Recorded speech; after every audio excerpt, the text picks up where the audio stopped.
अस्सलामु अलैकुम वरहमतुल्लाहि वबरकातुहू। बिस्मिल्लाहिर्रहमानिर्रहीम। नहमदुहू व नुसल्ली अला रसूलिहिल करीम। अम्मा बाद। मोहतरम नाजरीन इकराम, एक सवाल किया गया है अमानिया नाम के ताल्लुक़ से, और सवाल कुछ इस तरह से है, अस्सलामु अलैकुम, क्या हम अपनी लड़की का अमानिया नाम रख सकते हैं? वालेकुम अस्सलाम वरहमतुल्लाहि वबरकातुहू।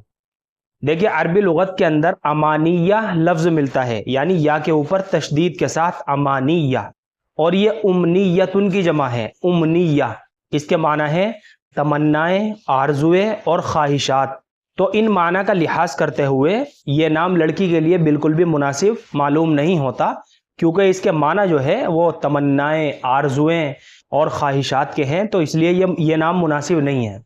और कुरान करीम के अंदर ये लफ्ज़ कुछ इस तरह से इस्तेमाल हुआ है। पहला पारा है, सूरह बकरा है, और 8वें रुकू के अंदर अल्लाह ने इस तरह से इस्तेमाल फरमाया है, वमिनहुम उम्मियूना ला यालमूनल किताबा इल्ला अमानिया व इनहुम इल्ला यज़ुन्नून। अब इसका तर्जमा है कि बाज़ अनपढ़ उनमें ऐसे हैं कि अपने बातिल ख्यालात के सिवा खुदा की किताब से वाकिफ़ ही नहीं, और वो सिर्फ गुमान से काम लेते हैं। तो कुरान करीम के अंदर भी ये लफ्ज़ जो है ना, ये आरजुओं के लिए और बातिल ख्यालात के लिए इस्तेमाल हुआ है। चुनाचे हम अपनी बच्ची का ये नाम बिल्कुल भी नहीं रख सकते। और जहाँ तक मुझे अंदाज़ा है, आपने ये लफ्ज़ कुरान करीम से ही लिया है, इल्ला अमानिया, ये या के ऊपर तशदीद के साथ है, और आपने अमानिया कहा है, तो ये लफ्ज़ मुनासिब नहीं है बच्ची का नाम रखने के लिए।